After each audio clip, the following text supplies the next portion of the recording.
Nëse shikoni këto shenja, mos konsumoni kafe, ja dëmi që shkakton.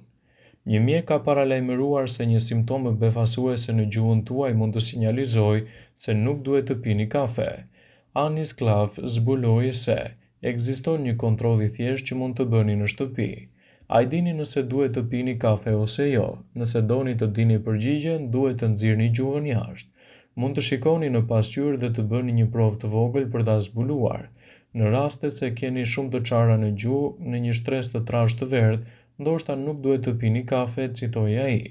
Dr. Klav pretendon se kjo shenjë tregon një çekuilibër të mundshëm në trup, të cilët pijet me kafeinë mund ta përkeqësojnë.